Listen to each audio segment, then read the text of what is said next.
All right, well, good evening, everyone, and welcome to the Canal Winchester's Equity, Diversity, and Inclusion discussion. I am Jim Stotler, Superintendent of Canal Winchester Local Schools, and with me tonight is Amanda Conley, who is President of Enhanced Collaboration Consulting and will be our moderator for tonight. Amanda has been with the school district since June to help develop our Equity, Diversity, and Inclusion initiative to make sure that we are promoting a culture that celebrates equity, inclusivity, and diversity for all students, staff, families, and the wider community. Before I hand it over to Amanda, I just have a few comments. Back in June, I sent out a letter to our community stating that we must do a better job of listening, educating, and becoming more aware of the issues of racism and cultural proficiency. I said I was committed to working with the students, staff, and community to make a positive change in our school district. While we know there's no simple answer, and this will take time for this to occur, the sooner we start the conversations, no matter how challenging or uncomfortable they may be, the quicker the change will start to occur for us. So tonight is an opportunity to hear from our community about ways we can make positive changes for Canal Winchester local schools. I'm looking forward to hearing from each one of you, and of course, working with you in the future. So let's have a great evening, and thank you for participating. And now, Amanda, I'm going to turn it over to you. Wonderful. Thank you so much. Thank you so much, Jim. I just want to take a moment to pause with all of you that I can see and those I can't see. And I want to just take a moment to say thank you so much for offering up your voice. Each of us has a unique and special story, narrative that brings us to the table. And I think what's especially just important is that each of you decided to bring your whole authentic story to the table.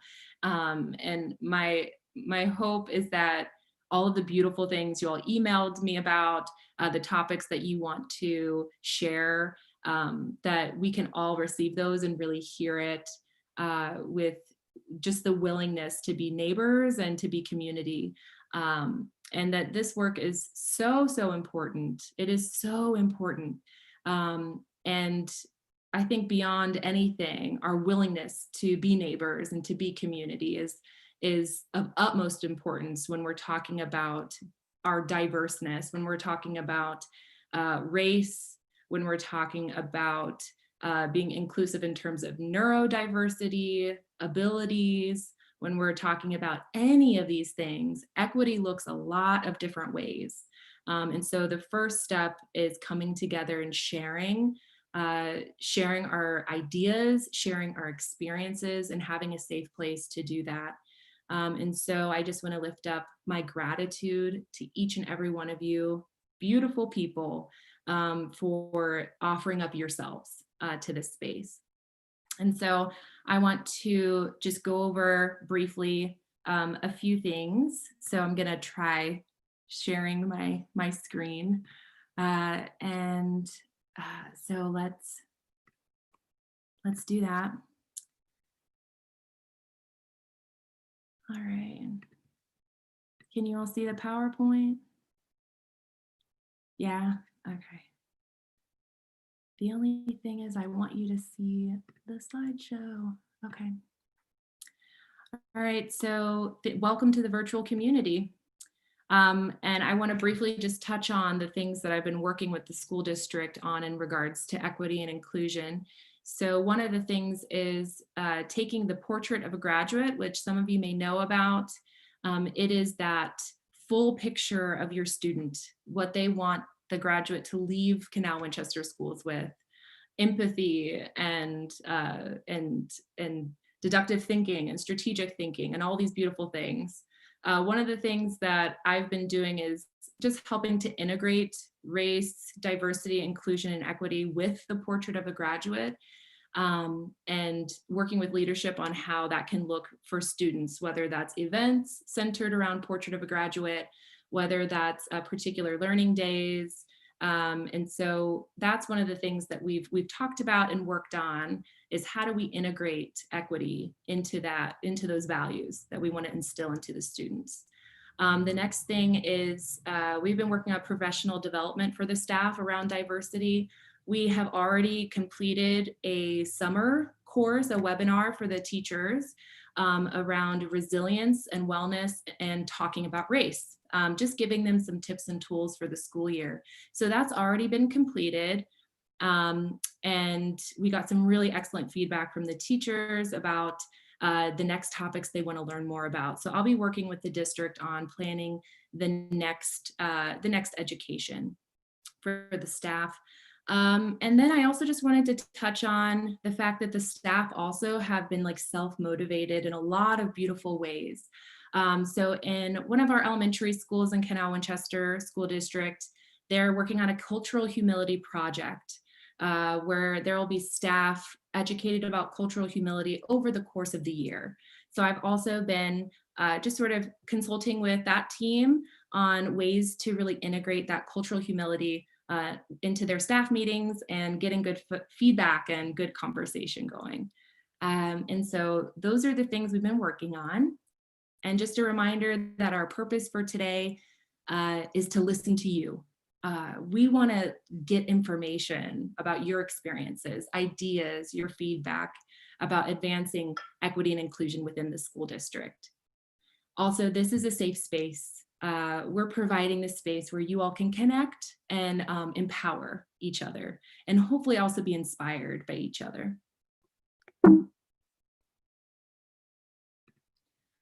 And again, just to go over the ground rules, camera, you can turn it off anytime.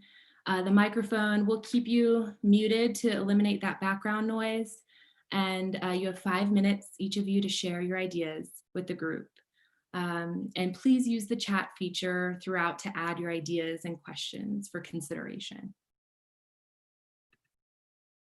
And our community norms for today, just to keep it safe, is to listen to each other with empathy, seek to understand if there's something you don't understand, challenge ideas, try not to accuse or challenge people directly, including calling out people by name who are not present.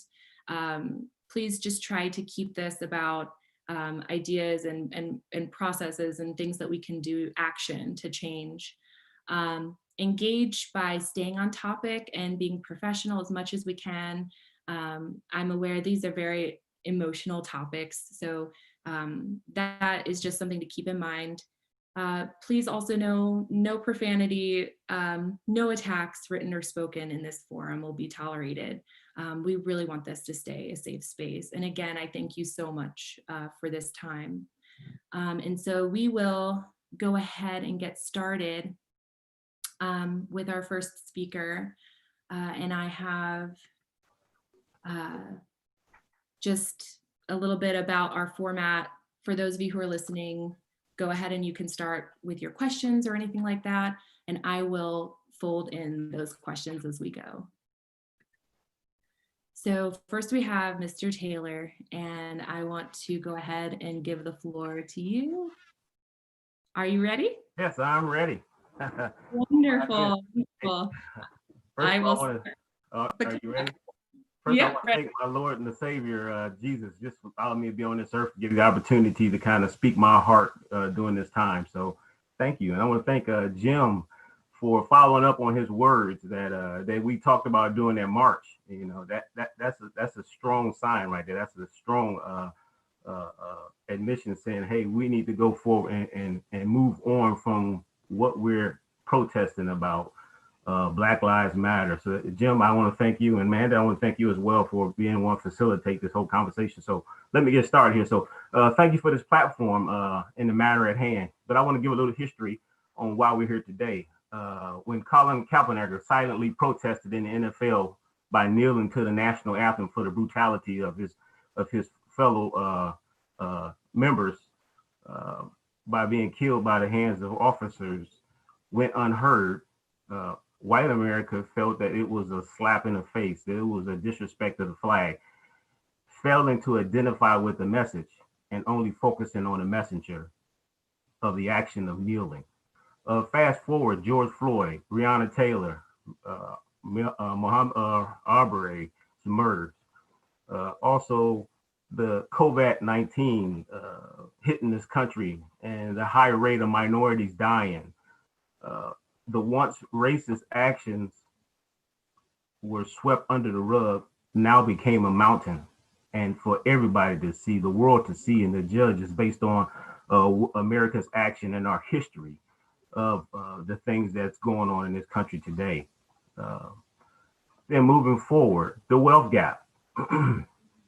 When I hear some people say blacks need to pull themselves up by their bootstraps and gain wealth and work hard like everybody else in America, but failing to acknowledge that the concrete that those boots have settled in and are stuck in order to move forward, our school systems are failing to acknowledge and teach those the true history and the true reason on how America gained its wealth from slavery and on the backs of free slaves. That's telling the truth and teaching in our classrooms. The education is so important. The education gap. In 1934, the FDA instituted a red line approach in which Black and brown families had to stay within a red line area, therefore giving those students poor education, old books, less money from taxpayers' dollars, creating a ghetto mentality, creating a lacking type of attitude. Studies have shown that Black students with the same standardized score tests of white classroom students were less likely to be nominated for gifted programs if they had a non-Black teacher. My daughter was a 4-point student at Canal, Winchester, and she didn't get nominated for any gifted programs, any honor classes. We had to push that mark. We had to get her notarized, get her noticed in order for her to participate in those classes. I was so impressed with the Black Lives March and how everybody came together in that community. Blacks, whites, all had unity, compassion, and concerns on their faces on social justice, rights. You know, I was so compelled, I was touched. If I felt change was coming forth, I felt everybody now is seeing and feeling the pain from the witness and seeing George Floyd murder on national TV. The facts are,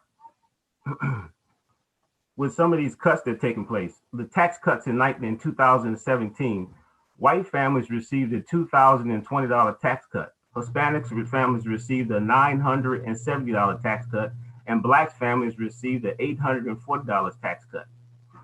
Blacks make up 67% of our prison population, but only make up 37% of the US population. Moving forward, such as some of those initiatives you guys are doing at Canal Winchester, which I didn't hear of, and I wish you would publicize it and make everyone aware of some of the things you're doing, because if we don't see it, we don't know it, it's not happening. But it's happening. We need to know it so everybody can see it. Moving forward, I believe that our school system, which you're already working on, Canal Winchester should have a committee, a mission of hiring more minority teachers, more minority coaches, more minority counselors to work on this diverse group of students. Are we a community that embrace diversity? Are we a community living in fear of the property values being lowered? Uh-oh, can you still hear me? I can still hear you. I just stopped sharing. You're at 1 minute, Mr. Taylor. All right. I feel like my screen just dropped off. I can't see you guys at all, but okay, what happened? All right, so in other words, we must have the mindset to educate, tell the truth, and open race conversations is moving forward. So I thank you for this platform again, and I love to hear all the ideals of things going on. It was a brief history on how I feel and the excitement I have on moving forward in this community. Thank you. Thank you so much, Mr. Taylor, for your insights and for what you shared, the vulnerability around just the advocating you have to do for your children, for gifted programs, and also for just going over the history, what brought us to this place, and those various facts around taxes and prison statistics that are so important to this work and to justice and equity. I thank you so much for sharing that. You're welcome. And next I have Vangela Barnes sharing. Are you ready to share? Okay, let me unmute you. Sorry.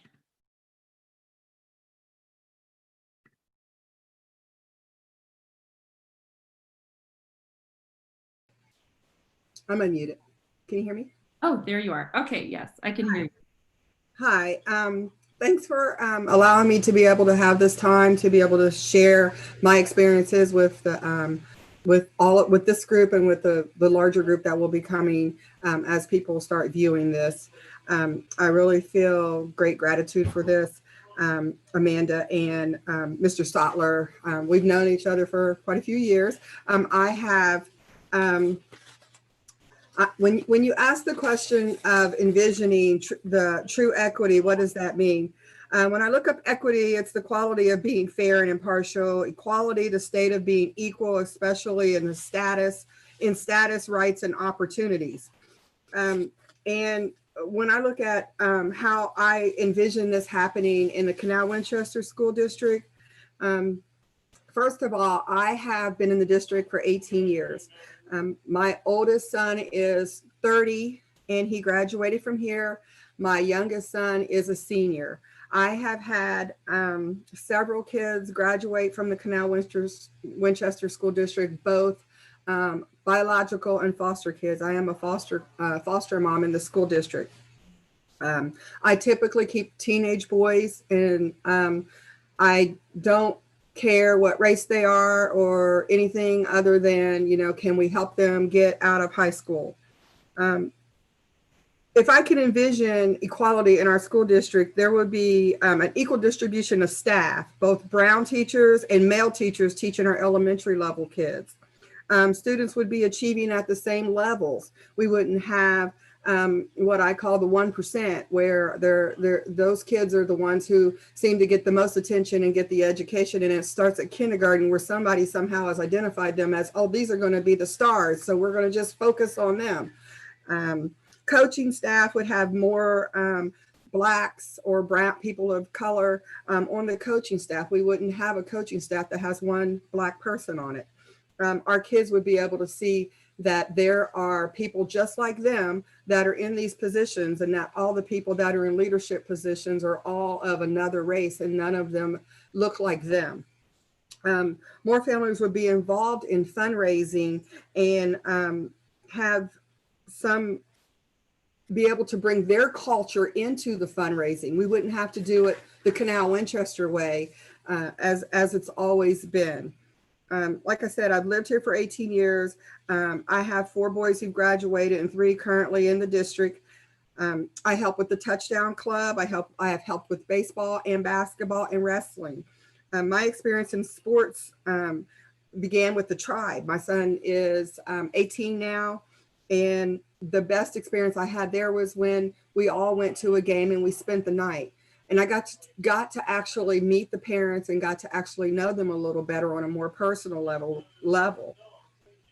My most uncomfortable experience in sports was probably running for an officer position for the Touchdown Club. And I remember one of the people who was in leadership saying that they'd never seen you people here before. And it was like, you people, what do you mean you people?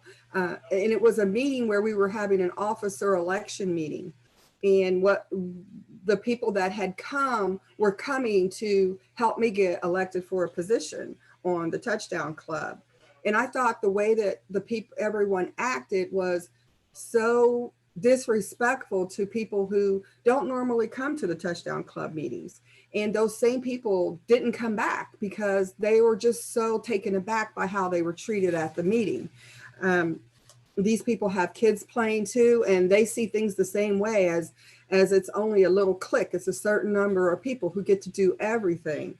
My experiences in the classroom have been a little bit different. I think my best experiences were when my son my youngest son now, when he was in kindergarten, and his kindergarten teacher came to me and said she just loved having him in class, and how nice he was because he was in a mixed class of kids who needed help bringing them up to a certain level, but he was already at that level or above.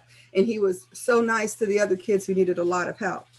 And I think my other good experience in the district was when the coach came to our graduation party and recognized the boys and was even willing to just come to my house.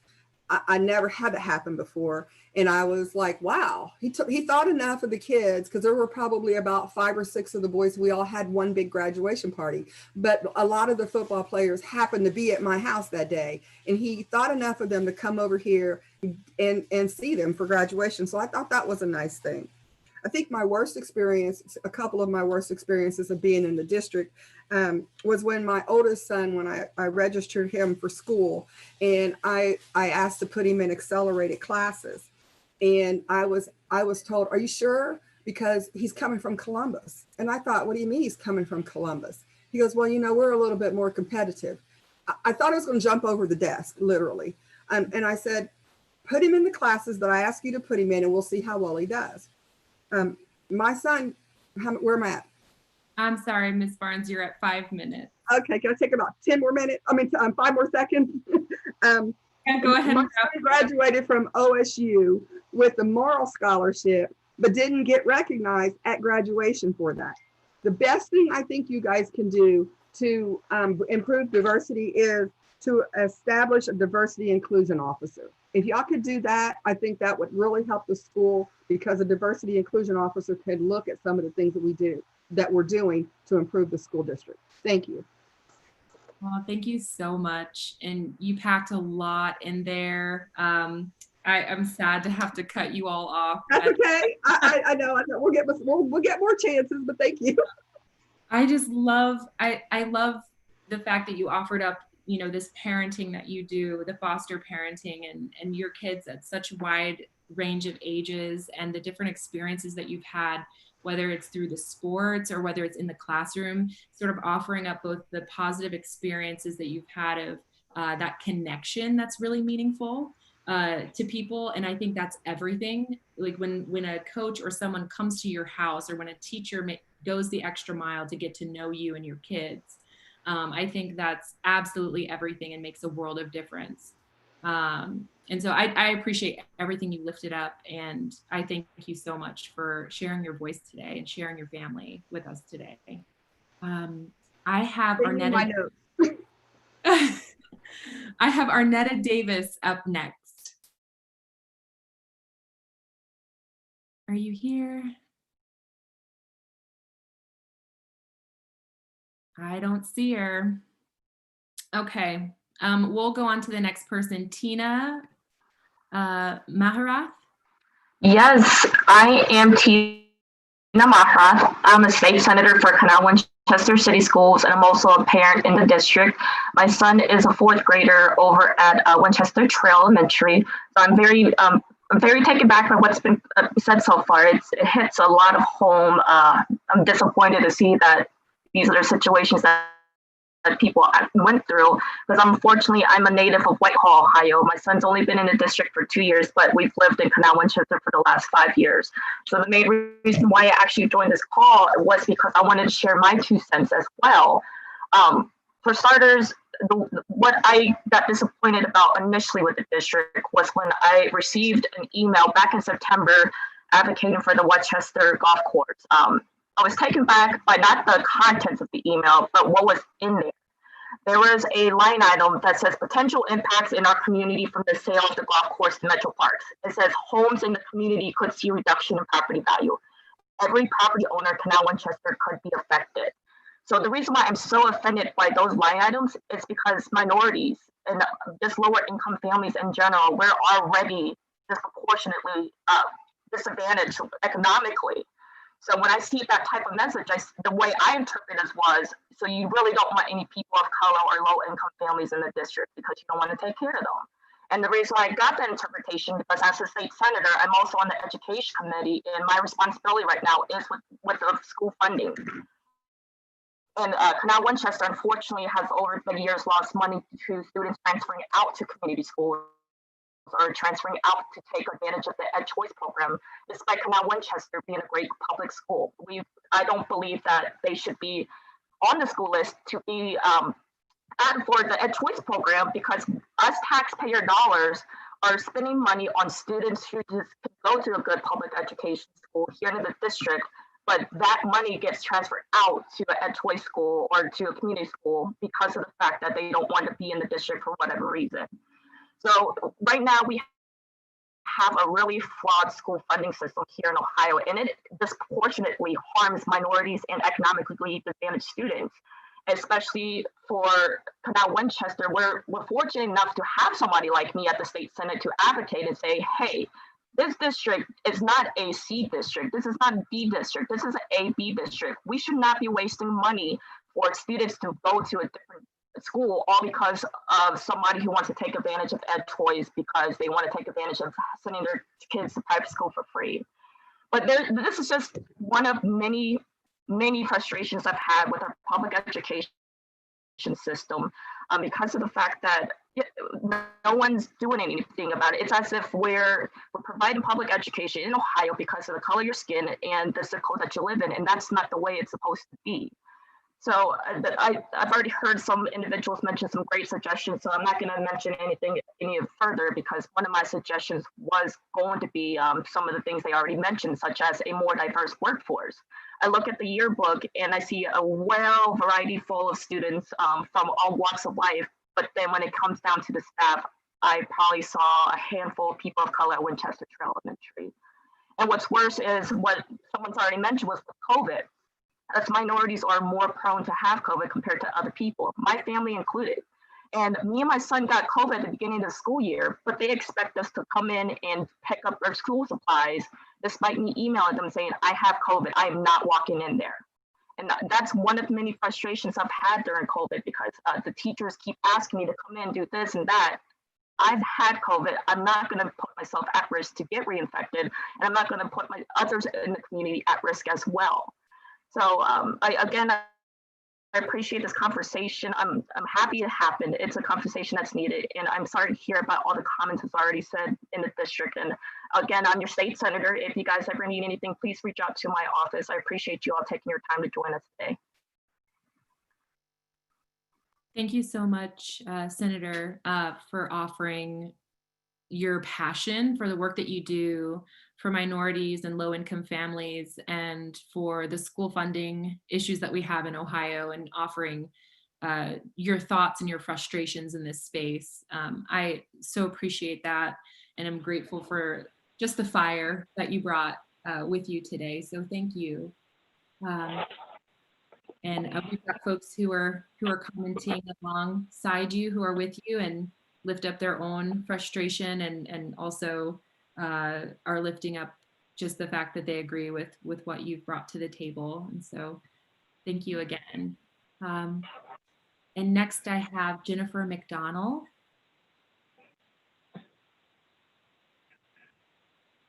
Jennifer, are you ready? Do I unmute myself or do you do yeah. that? Oh, no, there you are. Okay, you can, okay. Yeah, if you're ready to start. Okay. All right. So I've been here for 20 years and I kind of have a diverse background, I guess, if you want to use that word, but I've been in the military, served for 4 years, love my country. I'm a mom, I have 4 teenagers. My husband's a police officer in Reynoldsburg. I work at the Canal Winchester Food Pantry and I write grants to help us bring money in to help underserved people in communities. And that's really opened my eyes a lot, but I guess for me, what I have found, I'm a parent, obviously. What I have found and what I feel like a lot of parents were, and maybe I shouldn't speak for other people, but I feel like with my kids who are in the district, with everything that's gone on this year, there's just been so many emotions that have been unleashed and raw emotions. And a lot of these kids, my heart just goes out to kids who they're just trying to find their identity in this world. They're trying to find out where they fit and they want to be accepted. And I think that's true for every child, regardless of where you come from. We all want to fit in. We all want to feel like validated. We all want to feel like we have a voice. And I completely 100% want to help facilitate that. And so my whole point here wasn't to come, because I don't have a high position. I don't have any great ideas as about what needs to happen in school districts. To be honest, my I guess I would say I was so busy raising 4 children that maybe I'm not aware of everything and some of the gaps and the things, the struggles that families have gone through. So I don't feel like I'm really a good voice for that. But I am, I don't know if I mentioned this, but I am a teacher too. So I taught 3rd grade for 5 years. So my heart really is towards children. And I feel like one of the things that we can do as we move on with the conversation, because I feel like the struggle that I've had, even with my own children, is with understanding where other people are coming from and using vocabulary that accurately reflects what it is you're trying to say. Because there's been a lot of disconnect within my own family when certain vocabularies or words are used. And so I guess my point in coming on was just to say, I think it's a great conversation to have. I think it's a valid conversation to have.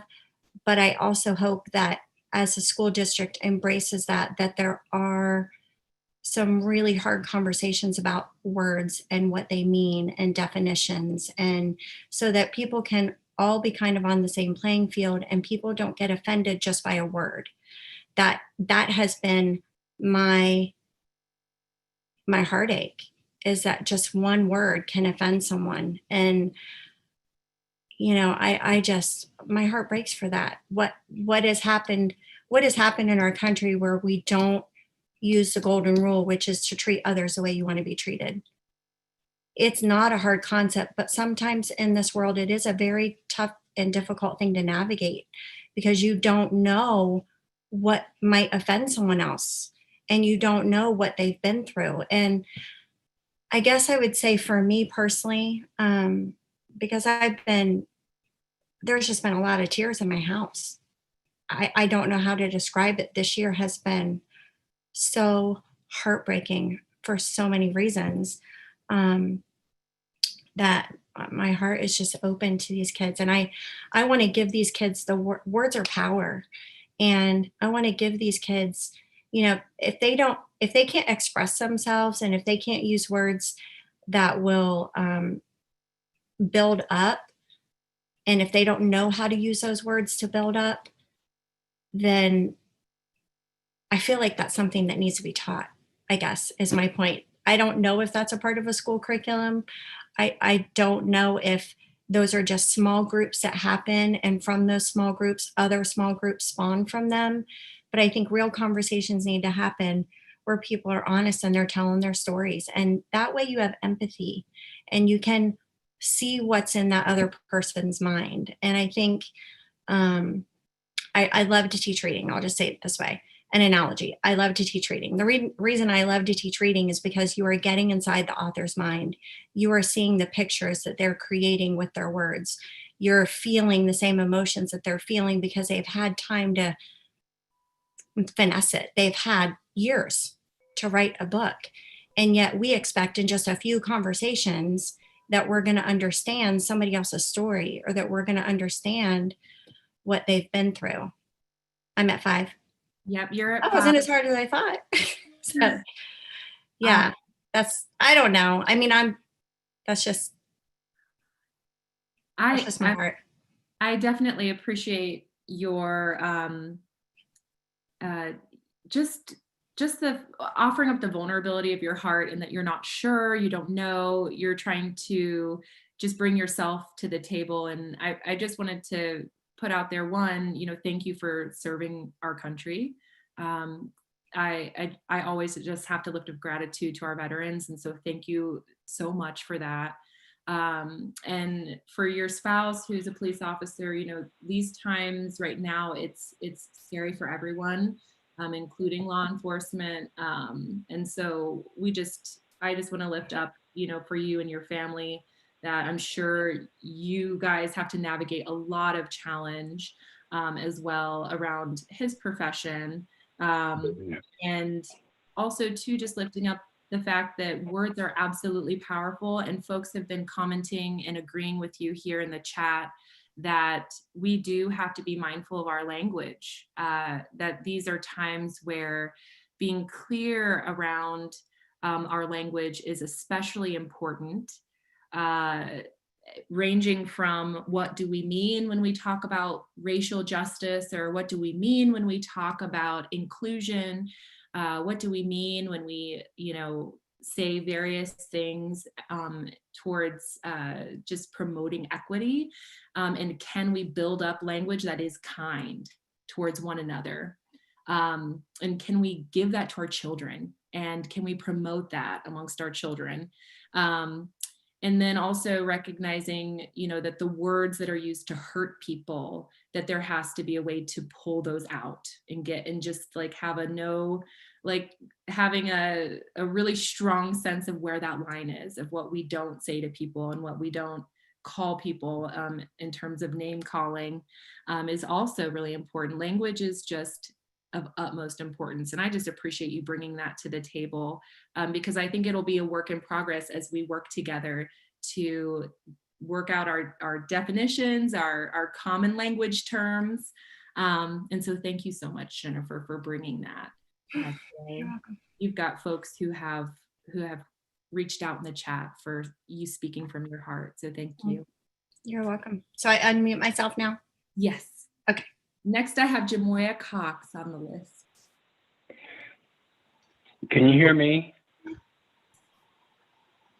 Well, good evening to everyone, and thank you to the school district for creating this platform for us to have this discussion about race, equity, diversity, and inclusion.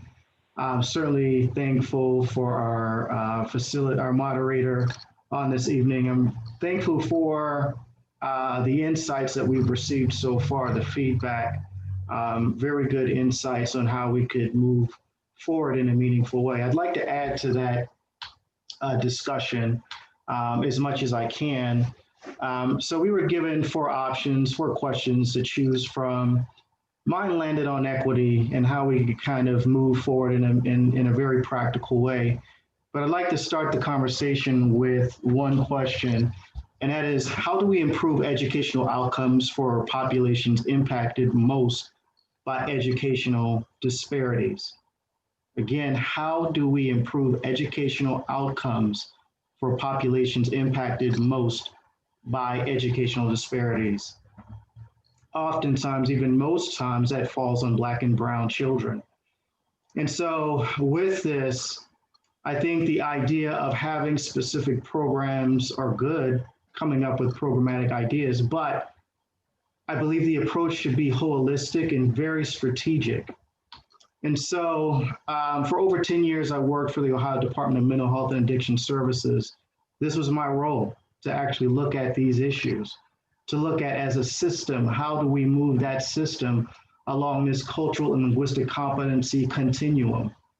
We use that continuum to inform the best way for us to address disparities, which really fell on looking at the data and allowing what we see in the data to come up with strategic ideas to actually improve outcomes.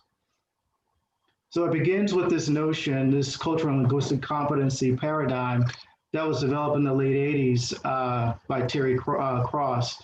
It's been modified a dozen times, even probably by this system of care, even as recently as a few years ago, all looking to see how do we change our perspective from being culturally destructive as a system, meaning you want populations, diverse communities to acquiesce to the system itself rather than meet the needs of the diverse communities that need to be served. The further along you go down that continuum, it takes you to proficiency. That is, you see the difference, you work with the communities of culture, the diverse communities, especially those impacted by disparities, and you work with the community to come up with meaningful ways to address disparities to improve outcomes. And so the areas of focus in this instance, we're looking at governance or the school board. We're looking at hiring practices. We're looking at interpretation of data at the board level down to the service level or the teacher and principal level. We look at policies, procedures, and service delivery strategies. We look at training and making sure that this paradigm is incorporated in trainings in every way. And also looking at data to help inform what that training looks like. And finally, we look at engagement. How does teacher and admin and staff engagement look like with each other, the community, with students, with families, to produce the best possible outcomes? And so when we look at this in a broad context, but in a strategic way, we know that there are types of change. There's a system change or the school district at the school district level. There's a school level that involves working with principals. There's a teacher and staff level. And then finally, there's a student level. So your strategies have to impact all of those levels over a long period of time. It didn't happen overnight. So prepare to take 5, 10, 15 years to map out something that makes sense and that's based on what we know the data tell us about disparities and equity. So what are we looking to change in terms of outcomes? We want to do things that gradually lead to an improvement in attitudes about academic achievement. We want our children to have an opportunity to have experienced that as a result of the programs that are now available to support them. We want improvements in academic achievement. We want a reduction in disciplinary actions or behaviors, but also those things that lead teachers and staff to formally, have disciplinary actions against these children. We want to improve graduation rates, and we want to increase admissions to college, trade schools, and other, achievements that the child or the student may be interested in doing. So for me, it's all about investing, and it's all about being strategic, and it's all about coming up with something that could be practical over a long period of time. So for me, it's all about what does the annual budget look like to support this? Of course, we want to identify a committee to look at these things, but holistically, we want a budget that truly makes sense in a holistic way to impact change. We want expertise on the job, be it from a consulting standpoint or an administration standpoint, at the helm leading this. We're at 5 minutes. Okay, one more point. You want to build a case and last, create a strategic plan. You want to create the plan and you want to implement it.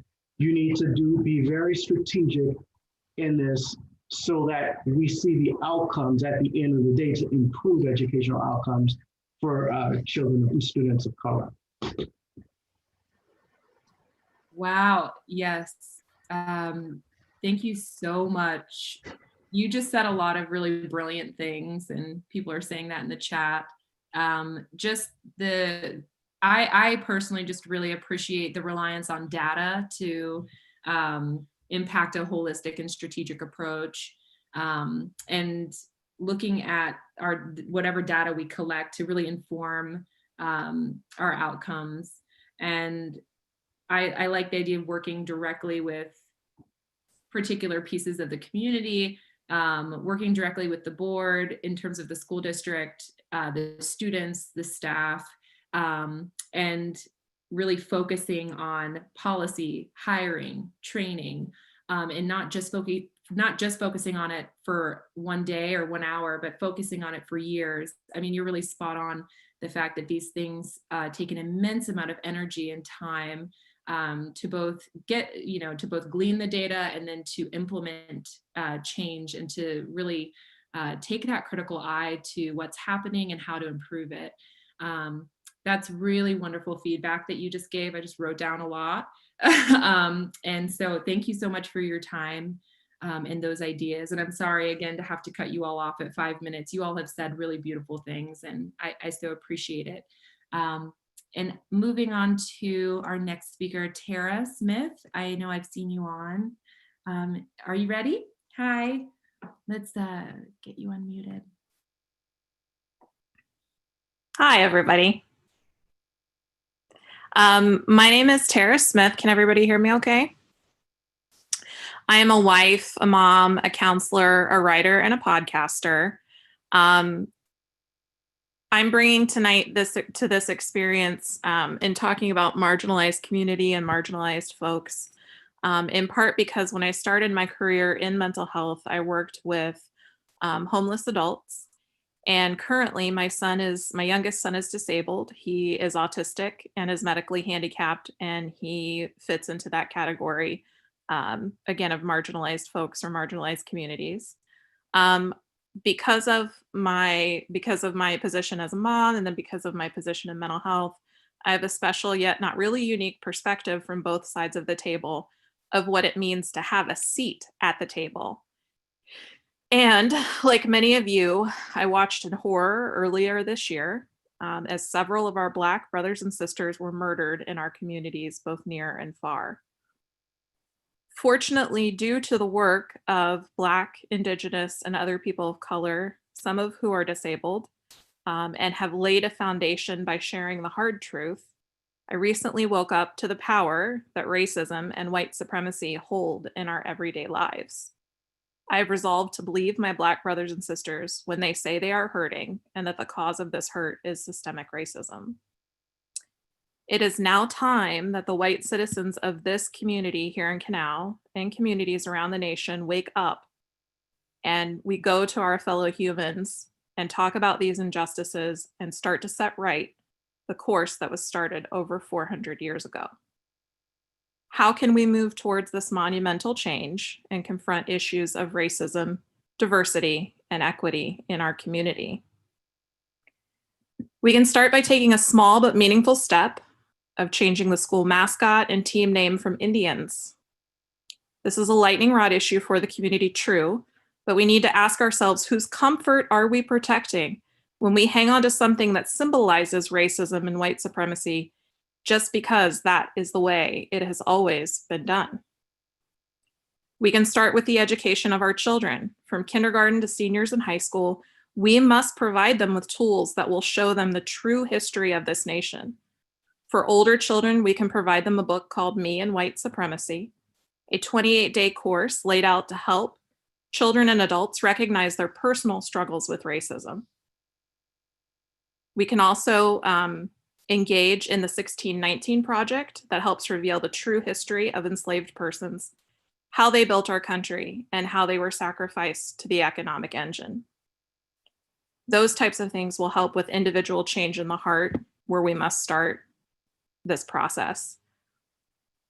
We can then equip our educators with anti-racism programs that are already being successfully implemented in other school districts in the nation. This might include the Defining Us documentary and the work that is moving forward in the New York City School District, the largest and most segregated school system in the country. For our parents, we can engage in discussions around the podcast Nice White Parents and learn about the biggest obstacle to equity in our public schools, which is in fact nice white parents. We can also reassess how we work with our disabled students, which is something that is near and dear to my heart, and their families, to get them what they are entitled to by federal law, a free and appropriate public education. We can examine if the current system in our school of the hoops to jump through is set up to maximize the experience of the disabled student or the cost saving of the district. Which one are we prioritizing? And we must strongly consider the students who are at the intersection of race and disability. They are indeed our most vulnerable population.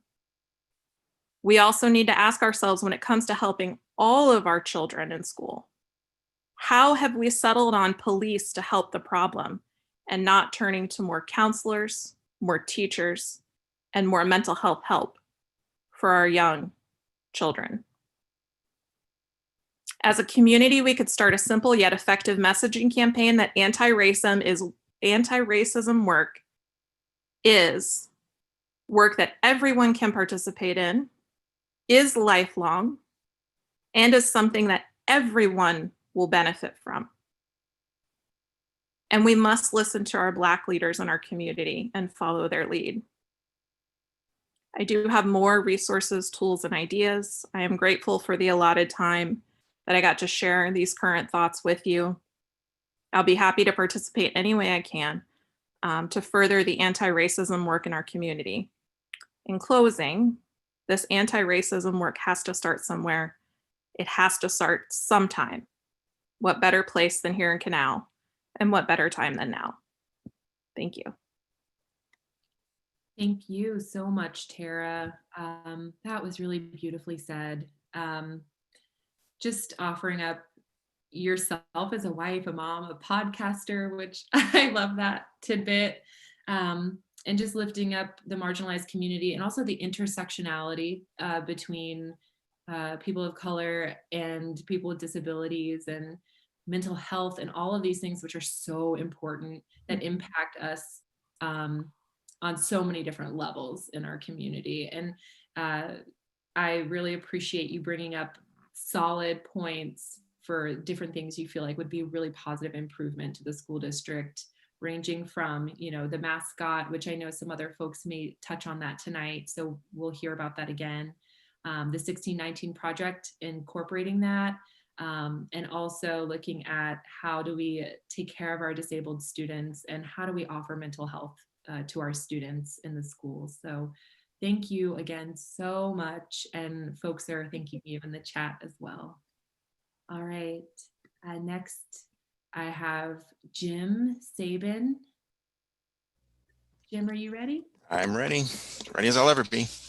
The floor is all yours. Well, thank you. I'd like to thank the district and the superintendent for this opportunity. And I'll be honest, I struggled with whether to do this because I don't have many of the experiences that you all have been so eloquently explaining here today. But as a new parent in the district, I've already have one challenge that I feel it provides an example of what institutional racism can look like. That is as plain as the signs on the buildings. Our family went to a local store recently to buy clothes for my kindergartner. We saw rows of high school branded gear and went to check it out. Every single Canal Winchester shirt bore Indians in huge letters, or at the very least had the feathers that are often associated with Native American iconography. Wasn't comfortable with buying any of them, so we didn't. These symbols are continued evidence that Native American culture has become a mascot, a demeaning, dehumanizing gesture.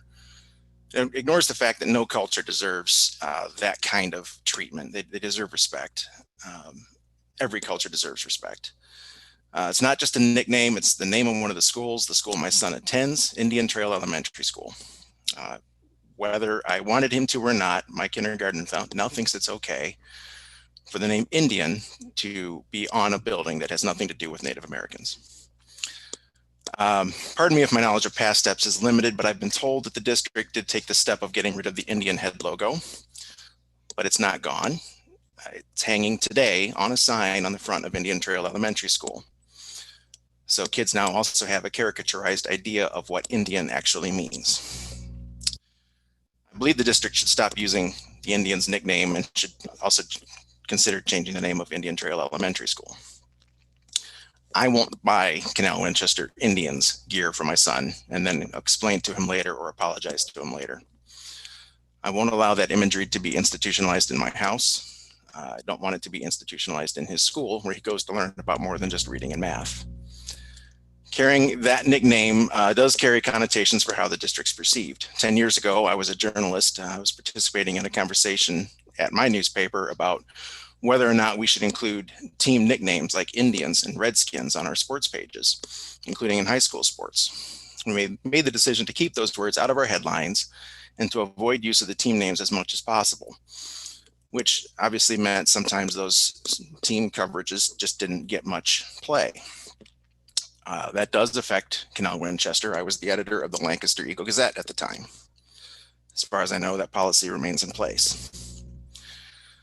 This form of institutionalized racism, to me, it's not actively practiced maybe, it's not something anybody intends to do, but it's hidden in plain sight. It's right there, and it's entrenched in this country for hundreds of years. It should not and cannot be tolerated, at least of all by a place of education. The fact that this forum is happening tells me that the district wants to make this stand against racism, which is heartening. wants to do something to show that it's anti-racist. It's not enough just to say, hey, we're not racist. We need to do something about it. And this forum tells me that there's that desire to do that. It's happened elsewhere. It's Miami University once upon a time, and I'm an Ohio Bobcat, so it's hard for me to say, but they did the right thing and changed their name. They were the Miami Redskins. 20 years ago, they changed it to Redhawks. The Washington Football Club in the NFL ditched its team name after fighting for years to remain the Redskins. The Cleveland Indians, who still sell Chief Wahoo on their merchandise and encourage their superfan to beat war drums during scoring opportunities, they're considering changing their name. The Atlanta Braves and Kansas City Chiefs aren't, but they are getting rid of the use of the tomahawk, the war chants, the headdresses, all these things that I haven't been to a game, but I've heard that some of these things have been used at Canal Winchester games in the recent past. I've heard more than once that changing the mascot will be difficult because alumni are very protective of it. There was an alumnus in the Columbus Dispatch just 2 months ago talking about how uncomfortable this team name was for her just a few years ago, and how uncomfortable she was chanting "scalp them" with her soccer team. How's that for institutionalized racism? I really hope that these changes can be made and made all the way. Incremental change just draws it out and makes it a painful process. If people are going to be upset, I hope it's at least because the district is going to do the right thing and can stand behind it with pride. If you can't eliminate the obvious symbols of racism that are out there, it's hard to imagine or to believe that the more hidden forms can be eliminated. I really hope this is done soon because I do not want my son growing up proud to be an Indian. Thank you. Thank you so much. Jen, you're right on time, 5 minutes. I appreciate you lifting that up as a parent and as someone new to the district, and how that imagery has impacted you and your family, and just sharing that insight and feedback to the district for one of the, I guess it would be a very, one of the obvious symbols that Canal Winchester School District could address taking away would be changing the mascot. And so thank you so much for sharing that. And giving some history about other teams that have done the same thing, other schools, professional teams. So thank you so much. Next, I have Buford Payne. I'm here. I'm ready. Excellent. Wonderful. The floor is yours. 5 minutes. All right. I'll try to finish in less than 5 minutes. I just want to briefly just share my story. This year marks my 19th year as an intervention specialist at the middle school here at Canal Winchester. I have a daughter named Michaela who just graduated in 2020 from the high school. My experience as an educator in Canal Winchester has not been easy. Over the course of my time teaching at Canal Winchester has changed quite a bit. So when I got hired back in 2002, I was the second African-American male in the district. And so our district has changed quite a bit in that time being. So has our population in regards to the students, but the dynamics or the demographics of our staff has not. I've also coached football, both at the middle school and high school levels from 2002 to 2007. And in regards to changes in the school system, I think it starts with the community. There's a perception that I've heard many times in the district, well, the other side of 33. And so that kind of has an underlying, not, I wouldn't say like outright being racist, but you could catch the undertones if you lived in Canal Winchester or know people that lived in Canal Winchester for many, many years, what that implied, meeting states. And so when it comes to the school district in regards to anti-racism policy, I think it starts with the community as a whole, where if we work on the community first, then it can work into our school systems. And I think people need to be aware and cognizant of the reason why people move to Canal Winchester. Regardless of your race, economic background, wherever you come from, you want a better opportunity of life for yourself and for your family. And luckily for Canal Winchester, we have a really good school system, and I don't regret sending my daughter to school here at Canal Winchester. So there's a lot of great talking points that have been mentioned. Is definitely, this shouldn't be a one-time discussion. For it, so. Absolutely. Thank you so much, Buford, and just offering up this vulnerability as a teacher and being a part of the district in this way. Thank you for educating our young people and being present and offering up your time as a coach when you did that. And so thank you so much for your insight as someone who works in the district, and also just the undertones. How do we talk as a community outside of school space? Like, what's happening at home? I think that's a really poignant thing for folks to be thinking about and to be acting on as much as possible, is how to change that rhetoric at home, the other side of 33. Thank you for bringing that up. And next I have Megan Friend and Angela Carpenter. You all have the floor. Do we go first? Go ahead. Do we get 5 minutes or 10 minutes? I don't know. You're muted. You're muted. I had you down as one entry because I wasn't sure if you both wanted to talk or not. Okay. So I'm Megan. I'm a current senior at Canal Winchester. Ever since May, since the Black Lives Matter movement really started in the protests, I started to reflect on our community, and I saw our mascot, and I found the petition to retire it, and I reached out to the petition creator, and we were fortunate enough to meet with Mr. Sattler and a few other people and speak out about it, and we came to a kind of closing conclusion that a positive change would be implementing it in education. And ever since then, I've just been reflecting more and more, and I think that I look at our leaders within the Indigenous community, like the National Congress of American Indians and the Cleveland American Indian Movement, who I've been fortunate enough to reach out to and have conversations with, has been really eye-opening. And I've seen how we as a community oppress this community. And I look at the definition of racism, and I see that it's a dominant culture oppressing and asserting control over minorities. And I look at what the meaning of a mascot is, which is a kind of a good luck charm. And I think that as a student, we should not have a people be a mascot. And this is my mom. She has more to say.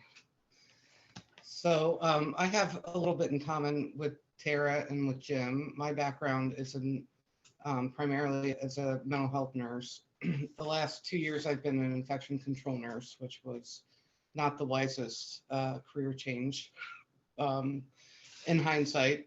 But part of my role is to combat false beliefs with education, false beliefs such as COVID-19 doesn't exist, or masks don't work, or the flu shot will give you the flu. Those are common things that I have to combat with education every day. So as a community, I think that we need to better promote the education that keeping the name of the mascot as the Indians under the banner that it's honoring the Native people doesn't change the fact that it's still a cultural appropriation and it's still harmful to the Native American community. So I'd like to cite an article that was written by the Smithsonian National Museum of American Indians. It was written this July, that was titled "Ending the Use of Racist Mascots and Images." It says, the museum strongly believes that Native names, other words associated with Native people, and Native-inspired mascots do not honor Indigenous people our histories, or our cultures. On the contrary, any team or image that evokes naval emboldens disrespectful fans to continue to paint their faces, don headdresses, and act out faux native performances. The commercial use of images and words that evoke native cultures perpetuates racism and legitimizes racist acts. So I think that Jim beautifully pointed out that the national narrative is changed. National sports teams are changing their mascots away from harmful native names. And as a community, we need to move forward and at least recognize that this is harmful and make a plan of action to change it. There's a book that was written by Ibram Kendi called How to Be an Anti-Racist. Talks about how it's not enough just to be not a racist, but you have to be, it's more effective to be an anti-racist. And the difference in those things is action, which involves critical thinking, ending racist policies, and ending cultural appropriation. So positive acts that the school can take in addition to changing the school mascot name would be to implement a culturally diverse staff, mandating cultural awareness training for all the staff that exists there.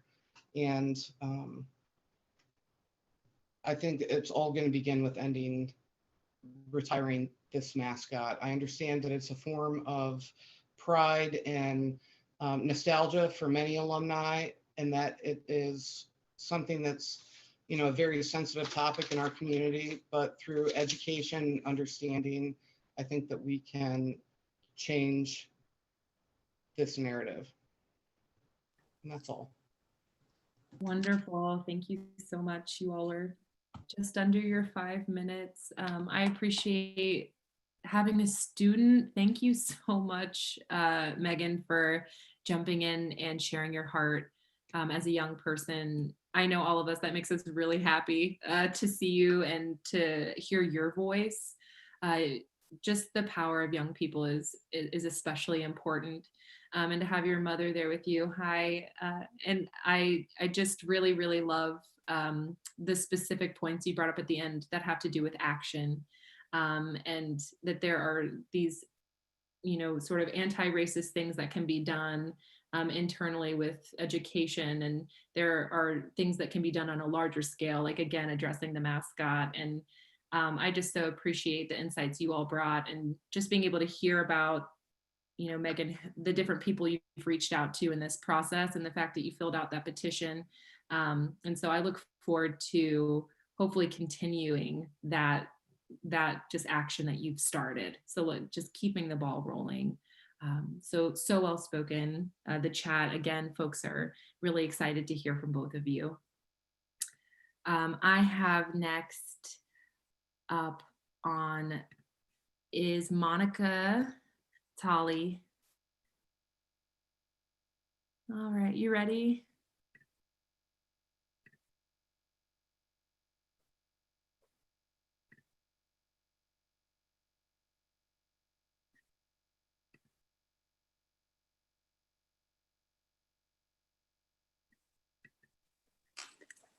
Hi, good evening, everyone, and to all of the virtual listeners. I'd like to thank all the participants thus far for sharing and bringing to the table really wonderful, great, actionable items that really need to be considered in order to improve the educational outcomes, as Mr. Cox had eloquently presented in his presentation for our students. I'd like to thank Amanda Conley for hosting this community forum, and also Superintendent Sattler and the entire district leadership for providing this opportunity for us to have a purposeful, meaningful, and a very timely dialogue. I also would like to mention that as a school board member of this outstanding district, the views I am expressing this evening are my own personal views and do not represent the viewpoint or opinion of the school board. What I would like to talk about, I come from a public policy background, and I really think that it is important to consider how powerful public policy is and the impact that it has on people's lives. It can be used to empower, and it also can be used to disadvantage and to oppress. One example would be with the Jim Crow laws. But in addition to that, there has to be more than good public policy. There has to be perspectives given that create a standard for everyone. And you have to look at it through the lens of diversity and inclusion. With that being said, what I would like to talk about is the utility of promoting equity and inclusion of diverse perspectives in decision-making processes at the top levels of education, at the board and the administrative levels. I firmly believe that this is essential for establishing a viable, thriving school culture that is conducive to learning and fostering growth and development academically, socially, emotionally, and professionally. It takes a high degree of collaboration and communication to achieve a shared vision of a school district has, such as ours. Our vision in Canal Winchester is to empower all students for success. So we really have to think about what that means when we talk about all students. That's inclusivity right there. Empowering students requires everyone to be respectful of differences, recognizing obstacles, and helping to identify what needs to be done to help eradicate them so that students can excel and build their potential and their self-confidence. When there's a lack of diversity in decision-making roles, a decision rendered may expose certain biases or may result in an outcome that could disproportionately impact a certain group of people. This has the potential to undermine the value of the kind of education students are receiving, and it enables distrust to settle in amongst parents in a community. And I'd like to bring up a certain situation that has been going on in current events. It's an illustration of perceived wrongdoing when there are claims made by community members of a certain neighboring school district that basically addresses that their school board and those in decision-making roles lack diversity, and they wish to see more equity in their school system. Specifically, there has been major pushback from educators, students, and parents in a local school district as a result of two racially different administrators who were found to have violated the same social media policy. However, were reprimanded very differently. Now we have to ask, why is that? Many believe that there should be a clearly defined standard that would apply to everyone. In addition, when there is a lack of transparency in how or why support or certain, when there's a lack of transparency in how or why certain decisions are made, it gives support to the notion that such actions could be deemed as discriminatory. For obvious reasons, situations like this are a real threat to establishing and maintaining racial and social equality within their school system. In closing, I just want to assert that in Canal Winchester, against those kinds of local, and be cognizant of allowing others with different perspectives and backgrounds to have a seat at the table. We must use and utilize objective criteria to set a standard when assessing situations that may involve taking disciplinary measures. Current literature suggests that people are more inclined to accept decisions or comply with outcomes when they believe the decision-making process was fair. We cannot afford to overlook the importance of having diverse perspectives at the table when these decisions are made, because these decisions have a great impact on the educational value that students receive. Thank you so much for sharing your personal just feelings about policy and decision making. That was really powerful just to hear you unpack that and talk about diversity and decision making roles, and how, you know, we have been able to see how that unfolds for, you know, our neighboring school districts, to get, you know, giving that specific example, like just in regards to the social media policy being broken and having those different disciplinary actions divvied out, is something that we absolutely need to learn from, you know, and have the opportunity to learn from, and also to dive deeper into that. What are the implications of that? And how to really get underneath it. And so thank you so much for sharing that and for offering your voice tonight. Thank you. Yes, thank you so much. And next I have Marquita Thompson.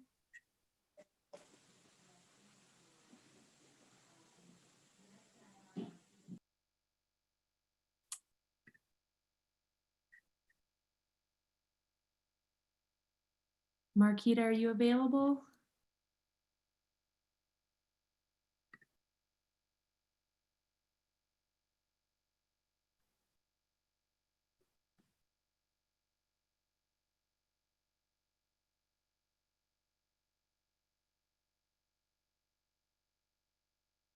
I see you're unmuted, but I can't hear you. Can anybody else hear her? Hi. Yeah, No, we can't hear her. yeah, we can't hear you.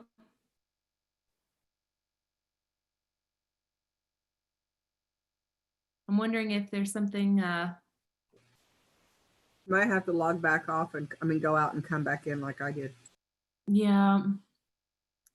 Marquita, just to keep it rolling, we're gonna have the next person go. Yeah. Can you hear me though, Jerome White? Yes, we can hear you. Okay, thank you. Okay, let's go with Tamara. Okay.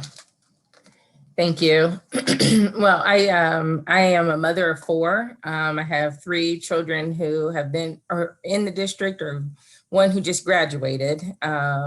And so I just have ideas for how I think the district could move forward. And so my first one, and some of these have actually been shared, but I think it is definitely worth repeating.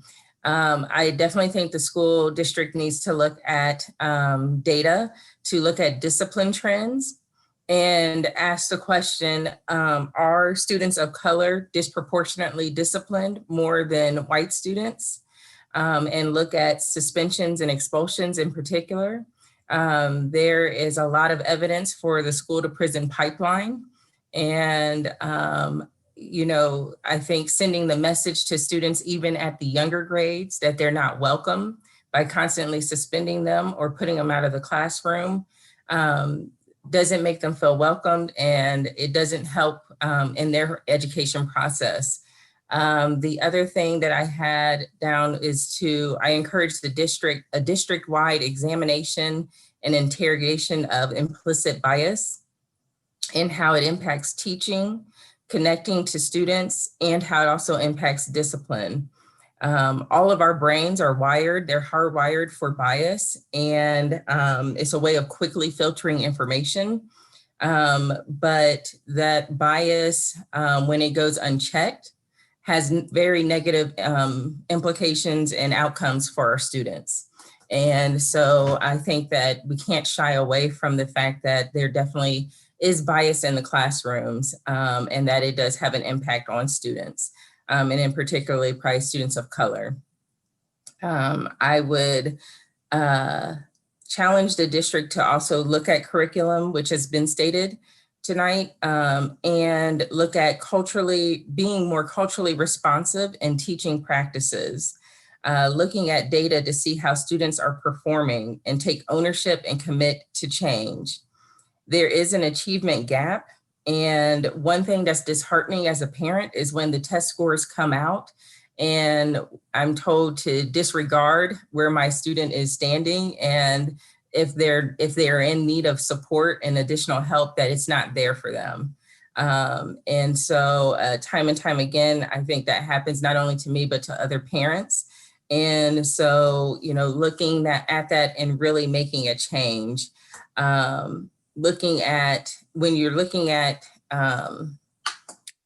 curriculum, one book in particular that I've been reading is called Culturally Responsive Teaching in the Brain by Zaretta Hammond, and I can put it in the chat. But she really does look at promoting authentic engagement and rigor among culturally and linguistically diverse students. And I think that is something that needs to be examined by administrators and teachers in the district. We are currently I am a social worker and I'm working in another district, and that is a book study that we're doing with teachers. It's voluntary, but you have to take a stand and you have to do something different. And you need to look at teacher and student engagement. You need to look at teacher and parent engagement. It's disheartening as a parent. I always come to the table. I'm always willing and ready to partner with the teachers, and that is not always reciprocated. And I think that needs to change in our district. And, very simple thing with looking at culturally responsive teaching practices is, do the classrooms even reflect the students that are being served in the classroom? How do students know that they're welcome into the classroom? Does the curriculum reflect the students that are being served? And we've already talked about the fact that teachers don't look like the students that they're serving. And so that needs to change, and it needs to change right away. I love the fact that they're working with you, Amanda, and that there's this equity and inclusion position. I think that needs to be a permanent position and one that is empowered to hold the district and administrators accountable. It's not worth having if there is not going to be power behind that position. And so those were my ideas. One thing a quote that I'll end with is from Ayanna Pressley, and it says, "Those closest to the pain should be closest to the power." And so I just want to say that I definitely appreciate the fact that you're giving us this opportunity to speak tonight. I hope that it's not a one-time event, and that this will continue on, and that there really will be some real accountability in the district to make the change. Thank you. Thank you so much, Tamara, for sharing. And also, I wrote down, I try to get down everything you all are saying. So I'm typing and listening at the same time. And it struck me, this idea that maybe you all could be offering yourselves as partners in the community to the school district in different capacities, looking to partner with teachers, and maybe that's not being reciprocated. And I have that down as just something I hadn't thought about. And also I like the ideas that have been, again, worth repeating, looking at curriculum, looking at the culturally responsive teaching. And I love the question of, how do the students know that they're welcome?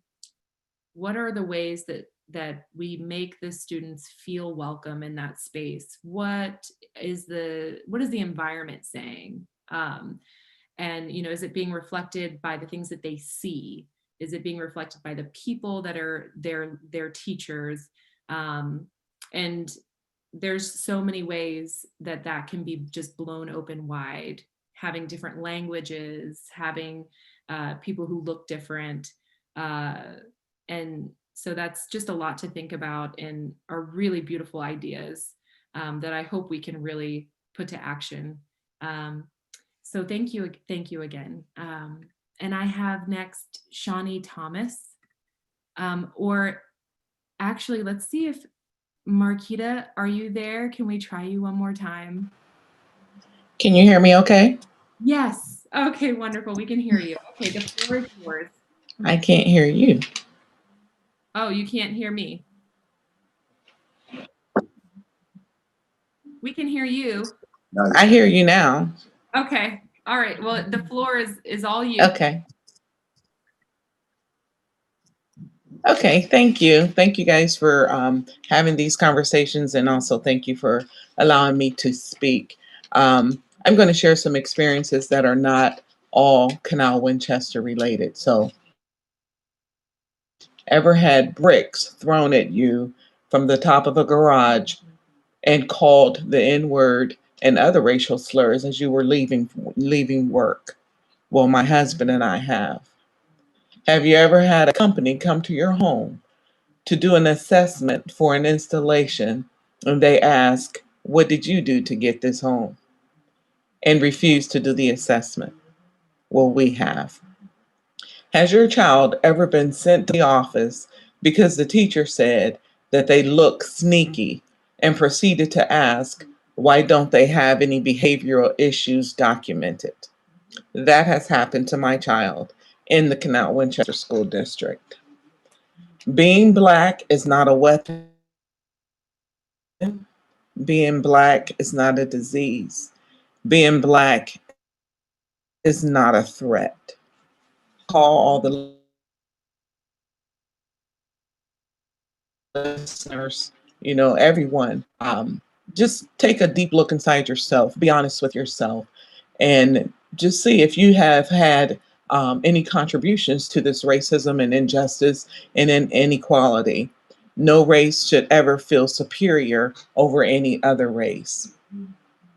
And I think that it is a learned behavior, especially when at the elementary level, you have kids on the bus telling my children that my family is going to come over, tase you, stab you, and beat the black off your faces.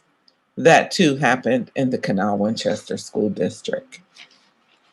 So we should ask ourselves, what can we do to help make a positive change, whether it's individually or collectively? We need to educate ourselves on Black history. Some of the exposure that some of you have with Blacks are only social media or TV. So maybe educate yourselves on who Black people are. To the district, if not already, implement a diversity, equity, and inclusion council. Cultivate a district that support open dialogue on some of these difficult conversations. Hire more African American teachers. Include Black history in the curriculum.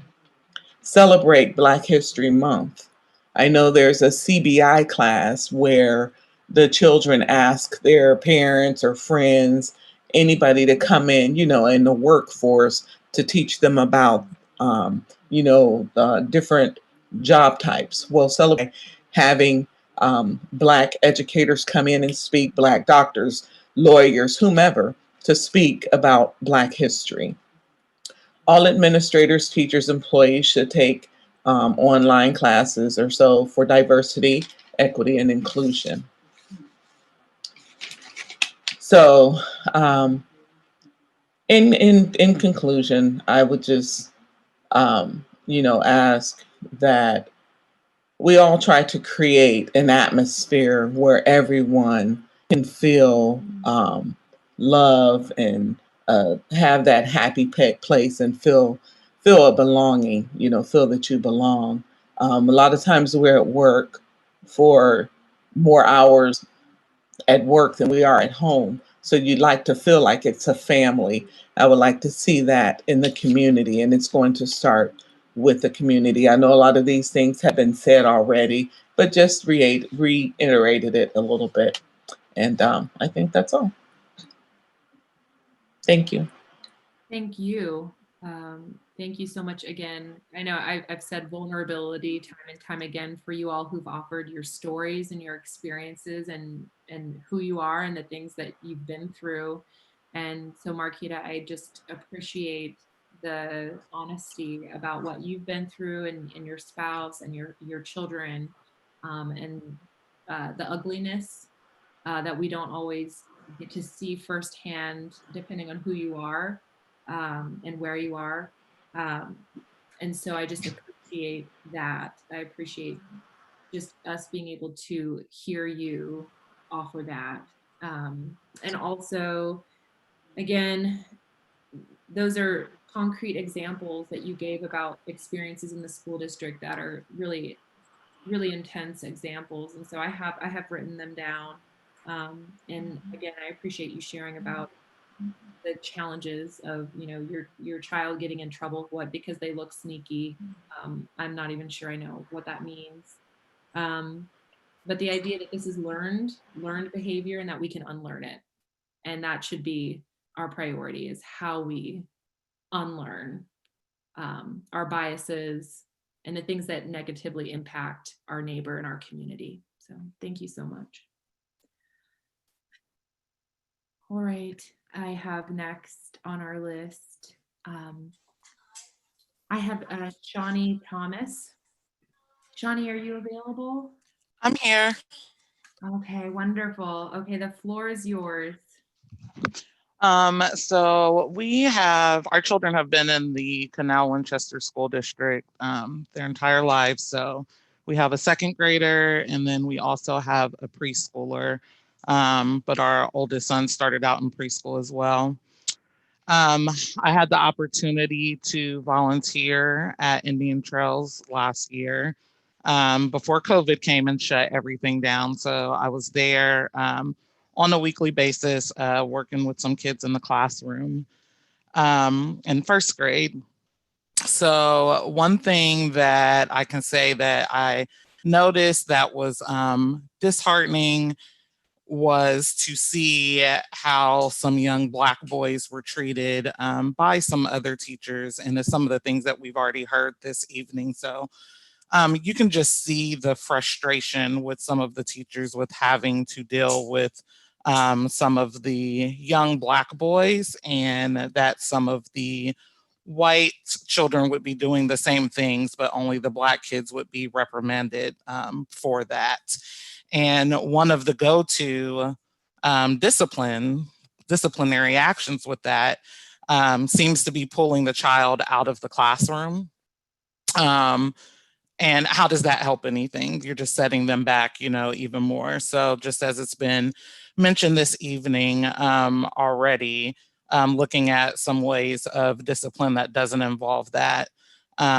As I'm entering or exiting the school, and you know, there's those one or two desks that are sitting in the lobby, and there's a child that's sitting there that's not allowed, you know, to be at recess or be at lunch with everyone else. It's only ever a child of color that you see sitting there. In general, in Canal Winchester, my husband and I have had discussions this summer of, do we move away from Canal Winchester? So it's like a fortunately, unfortunately, I joined some of the Facebook groups over the summer. And being in some of those, you are really exposed to who you are living around and what our community is truly like. So as mentioned, the discussions that there have been about keeping the Indians logo, and it brings you to tears to think about that. Protecting a logo like that is more important than protecting Black lives, or the things that, you know, with the owners of Harvest Moon, or employee as they're now saying, you know, that type of thing. Like, these are the people in our community, these are the parents and the teachers and everyone else that are in the schools. So as somebody had mentioned earlier this evening, it has to be a partnership with the community.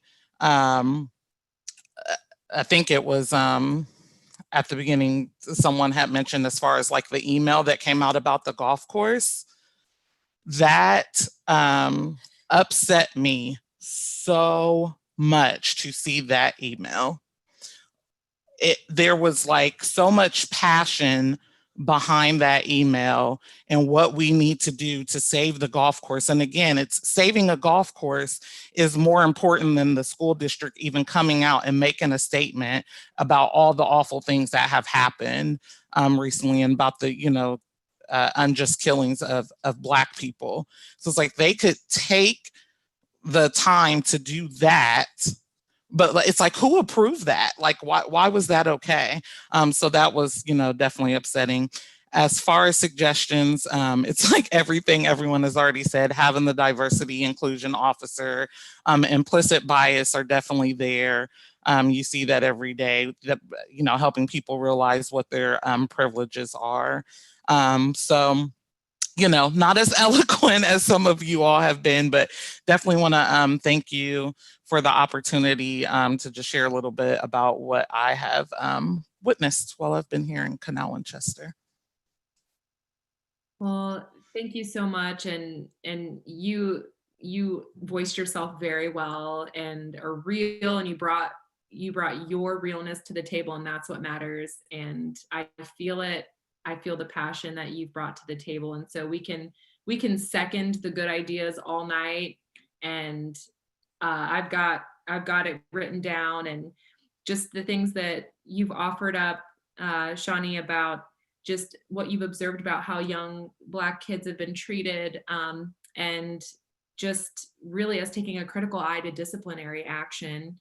And then of course, the email about the golf course, and a few folks have referenced that tonight. And I just appreciate you sharing, even if we are, folks are saying some of the same things, that doesn't matter. I just appreciate you bringing up what's been on your mind. And that's going to be something that I'm going to take away, and that we're going to take away at the school district leadership level, to inform the actions that will continue. And I do also hope that we'll be able to do this again, have this forum, and I'll be reaching out to all of you after tonight. And I want to go ahead and allow Cassandra Davidson to take the floor. All right, can you hear me? Yes, I can hear you. All right. My name is Cassandra Davidson, and I have been a resident of Canal, Winchester since 1999. 4 of my children have already graduated from the district, with 2 remaining. 1 is in 6th grade and 1 is in 4th. I have lived on both sides of the 33 divide, and I've heard the racial and social economic comments, judgments, and stereotypes that have permeated the Canal, Winchester community for years. It does not mean that I am less than, simply because of where I choose to reside within the district. My 4 children have graduated Canal Winchester schools, are far from less than, and have gone on to have very successful careers and lives. When you live in a free society, you have to have a plan. You can't be passive and ignorant. Many people say if you don't like it here in America or your town or wherever, just leave. However, if you live here, you fight for what is right and just. Like everything else in today's society, education has also been made to become politically charged and politically polarized. But the future of our children doesn't lie in political division. It really lies in cohesiveness. I'm not sure that many people are aware that last year I noticed a need within the 2 elementary schools and started a food pantry to assist with food insecurity that could lead to potential behavior problems. I receive calls all the time on different needs within the community, how to help somebody that's in need, etc. It's not because I can provide these services independently, but it's because I have connections and resources to put people in places that can provide these resources cohesively with others. This was a little aside that was kind of shocking to me, but last year I received a call from a teacher asking if there was a way to incorporate hair care teaching and resources into the school. It's something simple that most white people would not consider needing extra education or assistance on, but the amount of money that it takes to care for a person of color's hair and the amount of time that's put into hair care design upkeep is exorbitant. But hair is a defining outward appearance on all of us, and when you grow up conscious of the differences and are made fun of for the differences and the inability to pay for expensive hair care, it affects a child. For our generation, times are evolutionary and somewhat revolutionary. However, to previous generations, current times are a ghostly haunting of history repeating itself. And as for many Black people, this is the history they are all too familiar with. Making strides and then having it all stripped away, not losing money in retirement funds or fallout from a bad experience or choice, but by policies that are being stripped away or enacted in order to prevent future growth. Over the summer, this has been mentioned, there have been two publicized instances of racial prejudice that have generated from community members. I have concerns as we move forward that there is a potential for violence both in school and in the community as we move forward in this election process. I think there are many of us who are pouring ourselves into the community, its members, and to try to create equal opportunities and fair treatment, and in many other cases, keep people healthy and alive. And I'm a nurse as well. And it's become utterly frustrating because I can't understand why someone would want to purposely hurt another or restrict someone for being the best version of themselves. Sometimes all it takes is for someone who doesn't have the best home life or opportunities to see that someone from the outside thinks they are special and worth something too. Many people don't know we now employ an amazing social worker and that she is swamped almost every day. We also employ an English as a second language teacher due to the need of children who speak no English immigrating to the area. We have a very diverse population now, so it's not just Black and white. It's the incorporation of race and cultural diversity that must be encompassed in how we conduct and build our community for the future. It's very easy for someone to condemn racial, cultural, sexist, or socioeconomic differences if they have grown up in the same town, never went away to college, or never moved to a new area. The depth of their growth and knowledge becomes tainted and shallow, and they really can't provide positive input to ideas for innovation and growth potential. It also leaves a lack of empathy that are able to provide when they are looking at someone or a situation and jump to negative conclusions before even knowing or understanding the situation. They had talked about the divide. Some Canal Winchester council members would like to keep a large portion of the Canal Winchester students from receiving our taxpayer-funded vendor scholarship to maintain the city's heritage.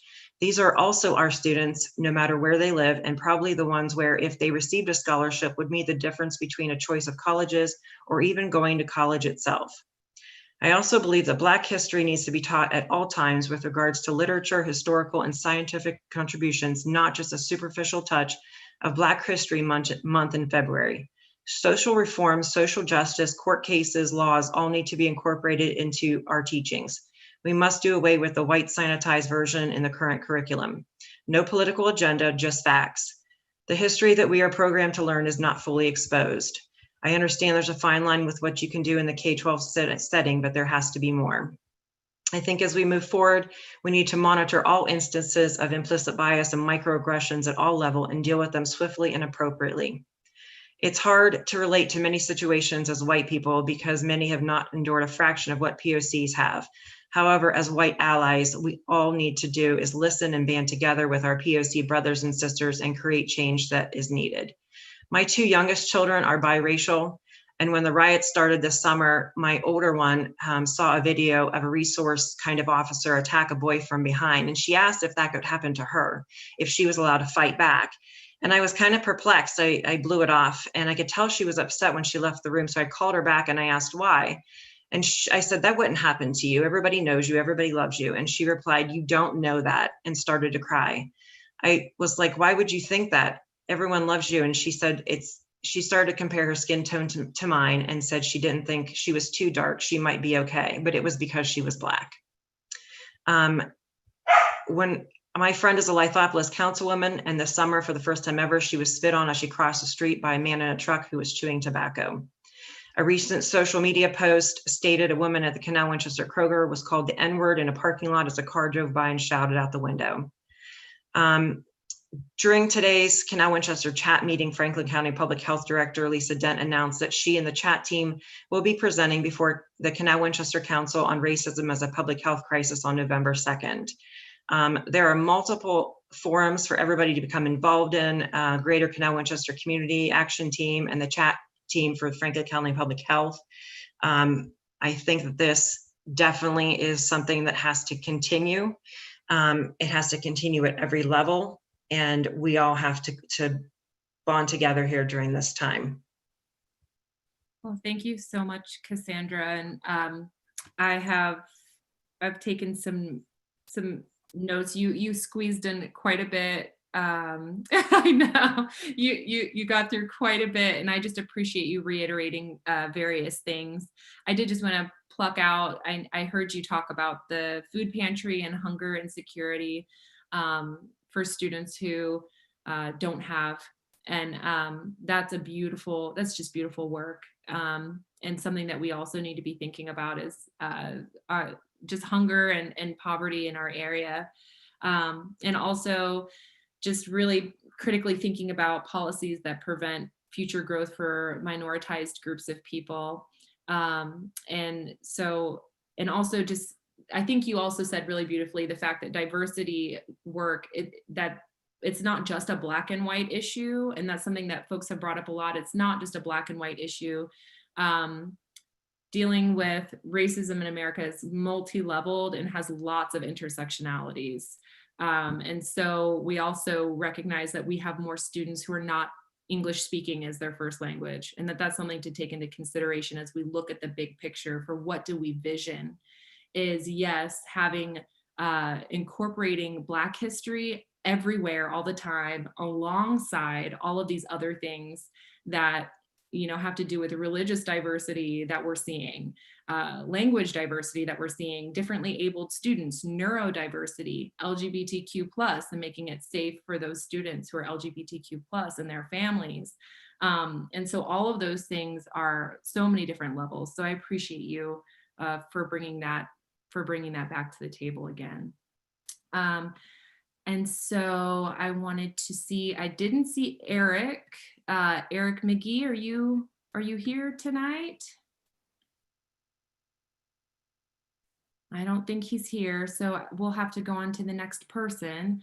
Leah. Hi there.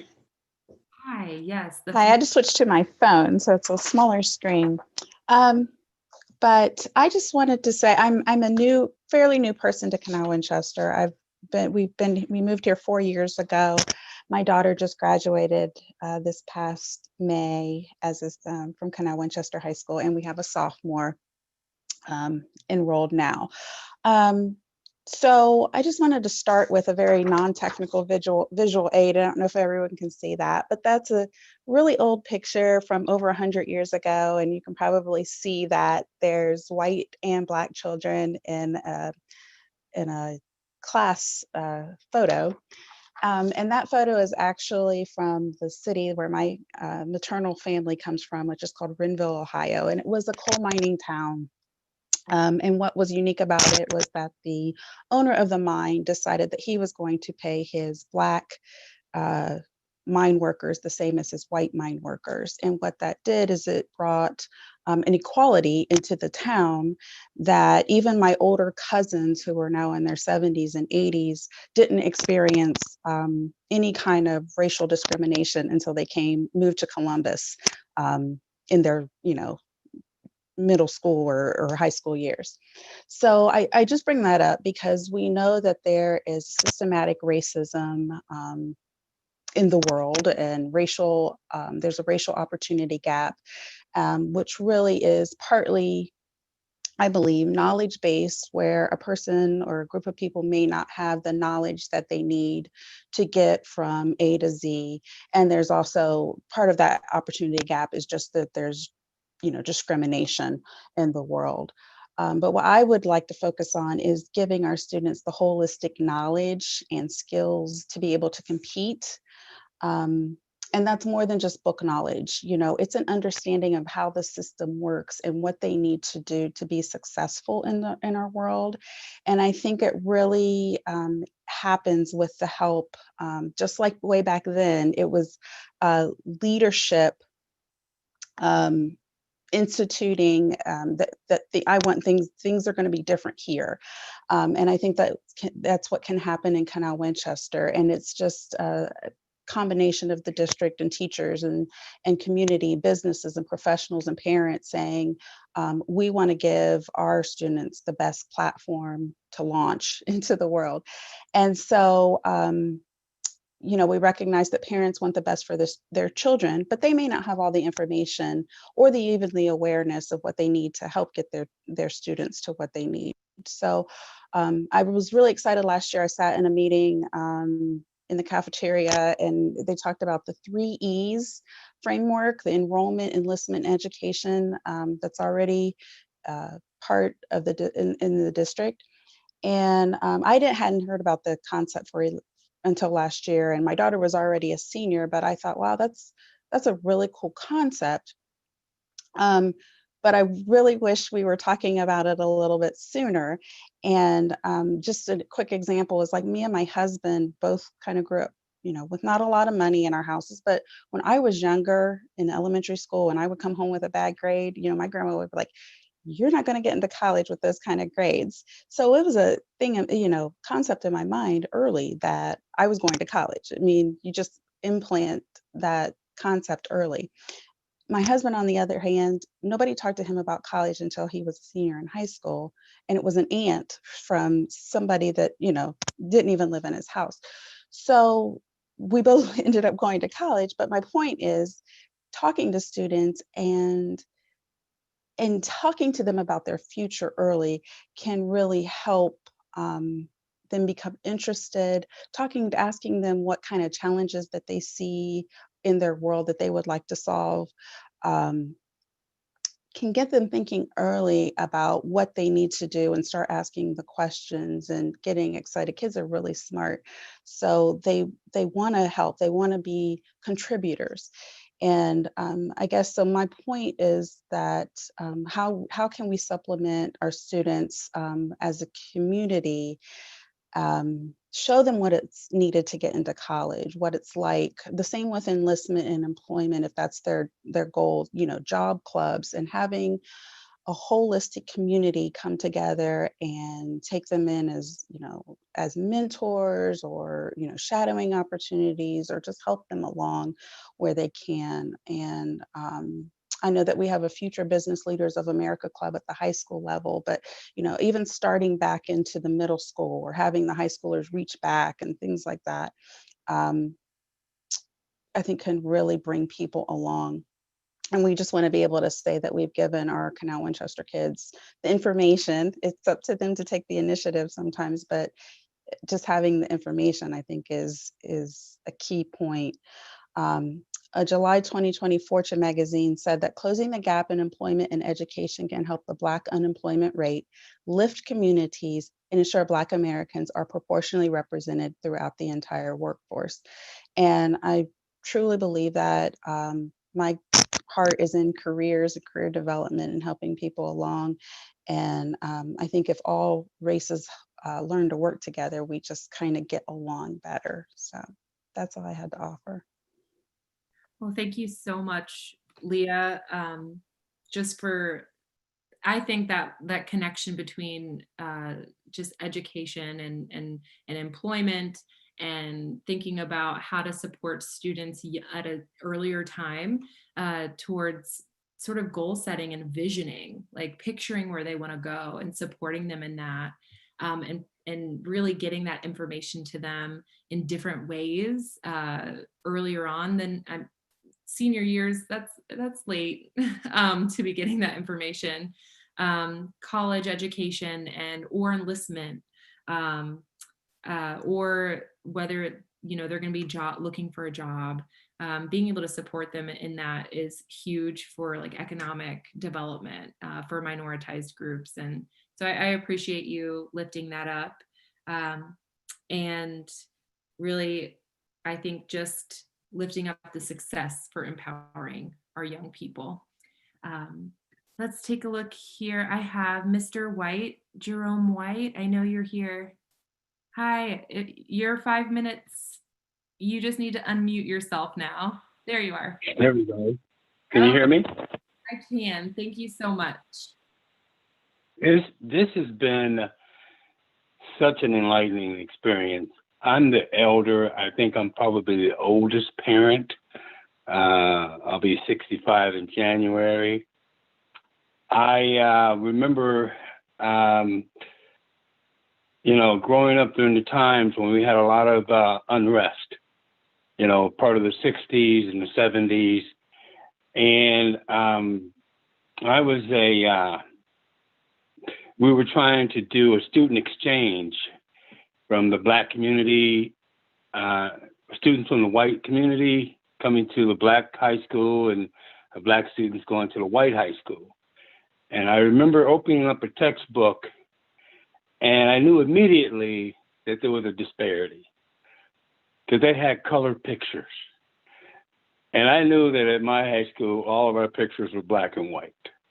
So I knew that our book was published, and we had books that were published like maybe 10 years, before we actually, got to partake. But listening to everyone, it gives me great hope because we have touched on many, many areas. There's a huge elephant in the room. And I think it's only fair to all of us that we continue to push the envelope. We continue to raise our voice. I'm hoping that we will have this opportunity again and build on this. I think as a community, in reference to our school system and reaching out to those in the community and having various festivities that will give insight to other cultures.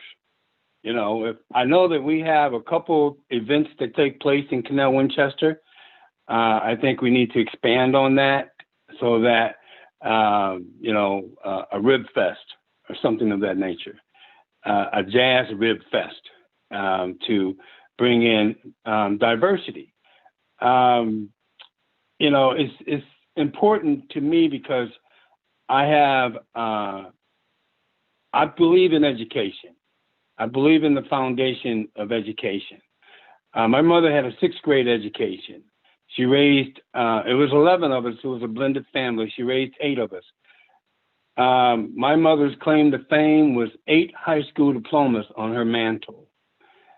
We were first generation college. From that 8, one of my brothers started his own business.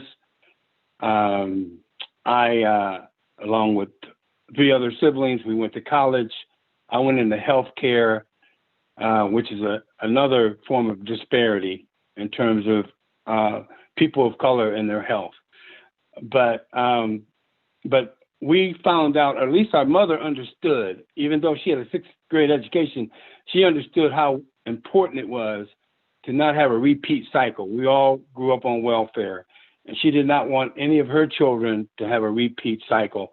So out of those 8 children, my mother had close to 30 grandchildren. Out of that 30 grandchildren, 15 of them have college degrees, 5 of them have master's degrees. And so it's a continuing process. And I have a young son, 10-year-old, okay? And he's attending Winchester Trail. And I've spoken to the principal. I've spoken to some of the faculty, and some of my concerns and some of those issues have been brought up as far as staff and development, as far as creating diversity in the classrooms, reaching out to our students so that they have representation. That is so important for our children to see teachers of color. And I'm so happy that Mr. Bruford is a Black male teacher, because that is so important. I had said that if the school could look at their staffing and increase their staffing to 10 to 15% and include in each building at least one Black male teacher, whichever, I think that would make a huge difference. There are many, many areas that have been covered. I don't need to go back over that, but I'll just share this. I remember seeing a post about illustration in terms of illustration in our children's books. About 1% you may see Native Americans, about maybe 3% you may see Asian Americans. 10% you may see African American, 25% animals, and 50% Caucasian. So it's all how we present what we're truly trying to create.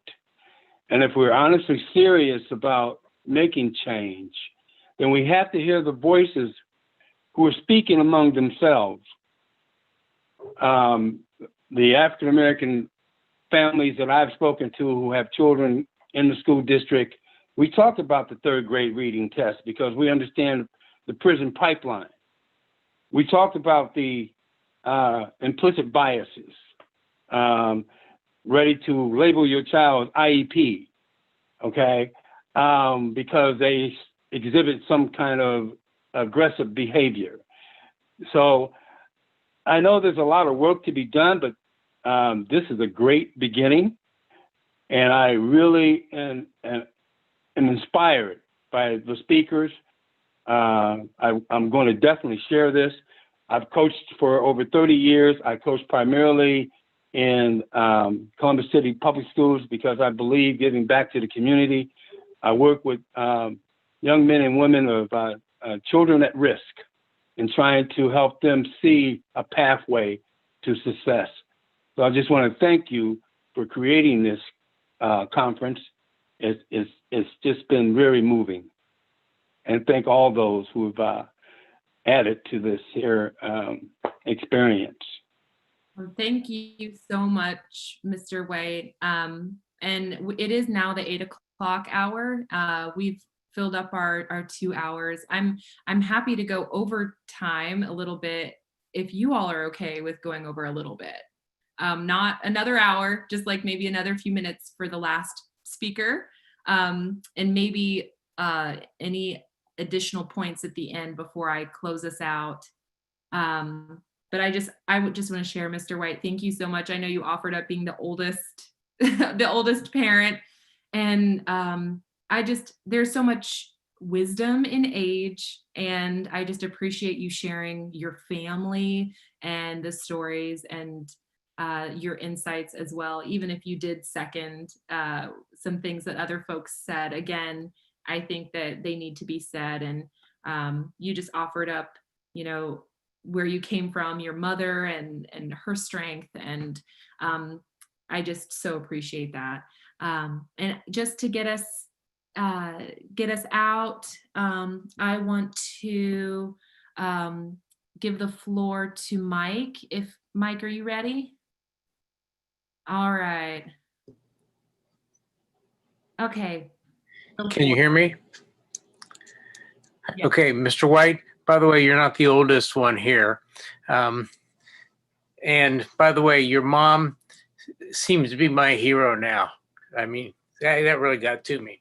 What I would like to see from this is I don't have any more to add because I'm just learning from all this. I can thank you all because I'm learning and I'm not too old to learn about all this.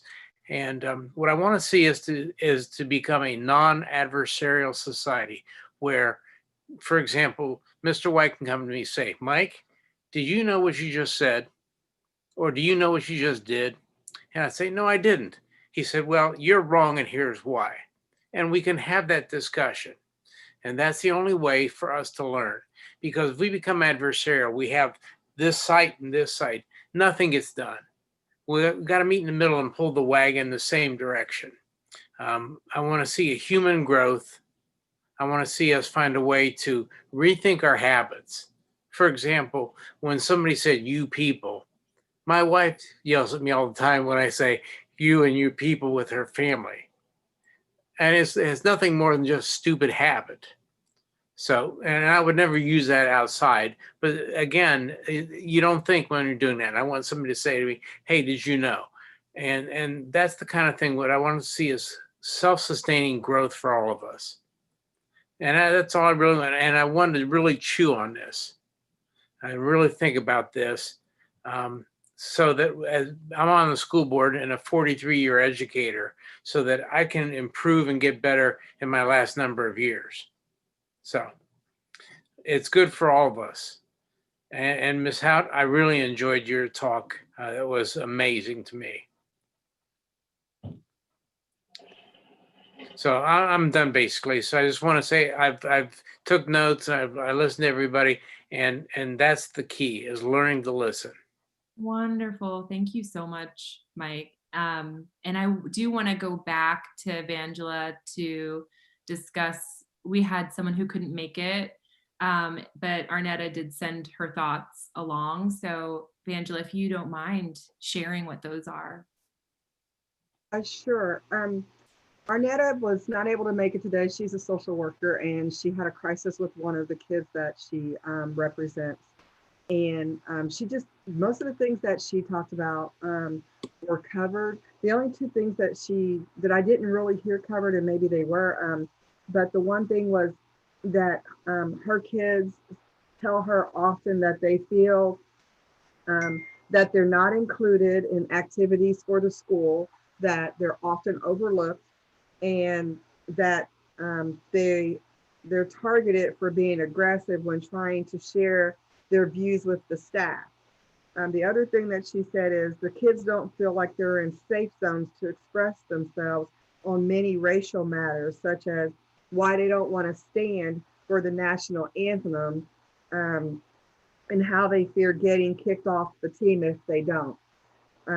So I just wanted to just throw those two things out. Those are the two things that she mentioned, other than everything else we've talked about. And that's all I have. Wonderful. Thank you. I just added those things to my list about young people, kids feeling unsafe in sharing, or being targeted for being too aggressive when they just are sharing their thoughts, or not standing for the national anthem.